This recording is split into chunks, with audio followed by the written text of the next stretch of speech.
Hi, this is Nicole Miller, President of I.A.T.S.E Local B192, here to help you out today, hopefully, by explaining our new sick leave accrual system that we have for Universal Studios Hollywood employees who work at the park and are members of Local B192. So, to give you the first overall explanation of how this now works, we ratified our new contracts last October. Prior to that, all full-time and part-time employees working under the B192 contract received allotments in March and September. If you were full-time, you would have received 32 hours, and if you were part-time, you would have got 16 hours of sick pay every March and September. Now, it's an entirely new different system, okay? So instead of those two allotments, everyone, even casual employees, so that includes part-time, full-time, and casual, is now getting 1 hour of sick pay for every 23 hours that you work. So any vacation or sick time does not count toward this. It is hours worked. So again, this is for all of us now. And this is called the accrual system. So we'll put that word up so we all know. So with that, the accrual system was put into effect on January 1st, 2024, January 1st of this year. So that means you would have started seeing these sick hours accumulate from January 1st on. However, we negotiated with the company, we proposed that for this year only, for this March, everyone who was full-time or part-time, not casual, would get their usual allotment from the old contract. We did that because we knew that with this new accrual system starting January 1st, you would not get that amount of hours if you just had the accrual. So this one time only, everyone was bumped up to the hours that they would have received had the previous contract been in effect. So by way of example here, let's say I worked from January 1st when the accrual system started up until March 1st when the allotment was given, enough to achieve or earn 10 hours of sick pay.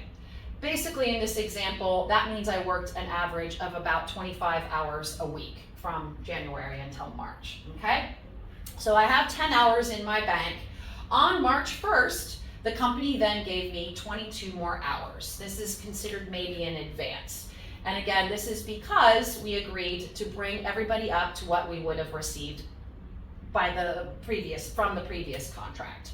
In this case, if I were full-time, to get me to 32 hours, 22 hours was given to me as an advance from the company, okay? Different if you're part-time, but this is the example we're gonna use.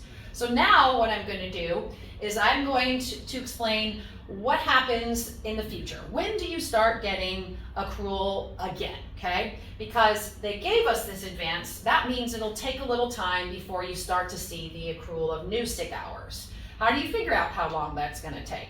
Well, you have to satisfy enough hours of work to get to this 22 hours by working enough hours, again, with this accrual system to get 1 hour for every 23 hours work to get to 22.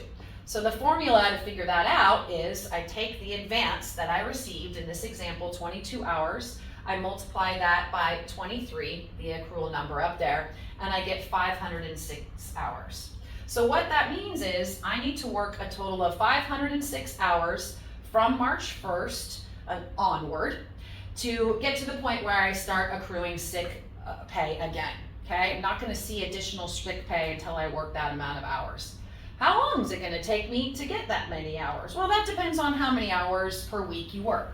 So let's just say in this example, I'm gonna work 30 hours per week starting March 1st. That was the point at which I got this advance.